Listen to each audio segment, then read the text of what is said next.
Right, it's time for my answers for this week. Sorry it's a little bit later. It's just I was away earlier on in the week and I'm just trying to catch up. I've had 4 questions this week, which I'm just going to go and answer for you. The first question is white or brown bread, which is better?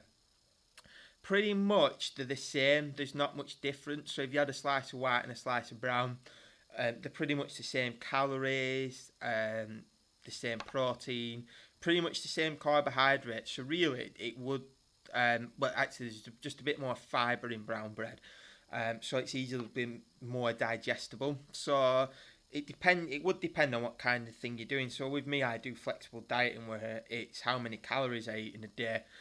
So pretty much I'd probably choose white because I think it tastes better, but brown it would make no difference because it's the same calories.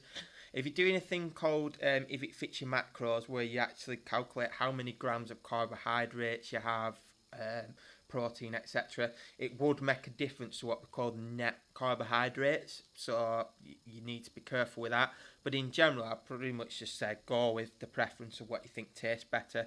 If you've struggle digesting, maybe look at brown just because of the extra fibre, or if you're struggling to get good fibre into your diet. The next one kind of links into it because it's the same kind of the same area, and it's is gluten bad for you? So gluten, just to explain, it's a protein, a type of protein. It's what they call a sticky protein. Now, a lot of people aren't actually allergic to it or have sensitivity to it in terms of gluten itself. Now, if you are intolerant, you would have something what we call like celiac disease. That's just one example of one of the things. Some people have sensitivity. Now, it says in America 1 in 10 people have this sensitivity, but with I'm not sure what it is in the UK, but we're actually looking at it. In gluten, there's a chemical called gliadin. Now, gliadin in itself is actually known as a bowel irritant, which is found in gluten. So, a little bit we can tolerate, like most things, like the odd naughty meal. You can tolerate, you can digest. Your kidneys and your liver and everything are there to digest it. But with modern society, we overindulge in it. It's lacking lots of grains and things, so we're eating way too much processed food, which has the gliadin in it, and that's what we're actually sensitive to. We're just oversensitive to eating too much of the gliadin. So the best way to do it is just cut it down. If you're still feeling bad, get rid of it altogether. The only real way you can actually test it is by food intolerance testing. So if that's something that you're interested in and want to know more about, just give me a message and we can talk through that. That's no problem. And we can point you in the right directions to get tested.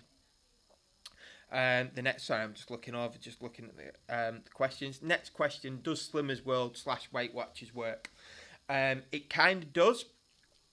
You get people that are overeating food, so they go to something like Weight Watchers, Slimmers World, and they're told they can only eat so much certain foods. So basically what this does is just puts them in a calorie deficit, basically cutting the calories down from eating too much to being checked. So don't know too much about Weight Watchers, but Slimmers World, I believe they use a SIN system, so it's your sugar and your high fats. So your high fats and sugar things you can only have so many points on. So if someone's eating, say, a full pack of biscuits a day and putting on weight, and then all of a sudden they can only have 3 biscuits a day, they're going to lose weight. So it works for people that way. It doesn't really work for, say a bodybuilder who's got a pretty clean diet, knows what they're doing. If they were to do it, they'd probably put on weight because they're eating foods they wouldn't normally eat. So you just got to be very, very careful with that. But the only issue is that I find is they don't actually teach you nutrition because it's a business model. They want you to keep coming back and spending money. So their business model is to get you doing it. Don't teach you why you're doing it. So you eat the food and you're thinking, great, I'm doing this, I'm losing weight, which you do. So you might say lose a stone. You stop doing it, you put 2 stone on because you've gone back to your old eating habits because you were never taught the new habits. You just followed a diet. And then automatically in your head, you start to think, well, how did I lose a stone last time? Oh, I know, I'll go back to Weight Watchers, I'll go back to Slimmers World. So it's a business model. It's a very good business model to keep coming back, but it never actually teaches you your nutrition. So that's something you need to look into. Why are you losing that weight on there? Once you can crack that, you're winning. So just remember, it is a business model to try and keep you coming back. So just be wary of that. But if you're starting out, it's not a bad place to start. You just need to learn why you're doing it. And then the other question I had, which is a really good one, about fat-free. Is a fat-free diet really healthy for you? Does it help you lose weight? Now, a few years ago, the government went crazy on this. Everything's fat-free. Companies went crazy on it to try and sell their products, and there's a few very cheeky ways of doing it. So, just to understand nutrition in general, if you're looking at calories, protein and carbohydrates have 4 grams. Sorry, 4 calories per gram. Whereas fats have 9 calories per gram, alcohol is 7 calories per gram.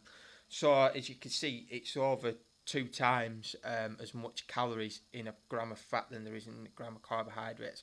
So effectively, again, all it's doing by lowering your fat intake is dropping your calorie intake daily.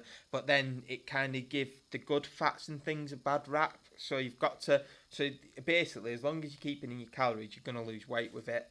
A lot of things that companies actually cheekily did, they removed things like fat from, say, yogurt. So it's a fat-free yogurt. If you actually look at the back, the carbohydrates are fired up to double. So there's no actual difference in the calories. They just remove something. So always be wary. If somebody removes something, what have they replaced it with? So, example, diet drinks. You've got sugar in it. All right, the sugar's gone. What have they replaced it with? Sweetener. Is the sweetener good, bad for you, etc.? So you need to look into that. Another very cheeky way of doing it, which I found out once, is say there's 30% less fat in the food. If you actually look at the packaging's 30% smaller. So there isn't actually pound for pound any less fat. They've just made the portion size 30% smaller and charge you an extra pound for the privilege. And it happens a lot, so just be wary of that. But I suppose in the long run it's less calories. But yeah, sometimes you're overpaying for something that you're not actually getting, so just be wary of that. Thanks for listening this week. If you've got any questions, get them in for next week and I'll get them answered. See you all later. Have a great weekend.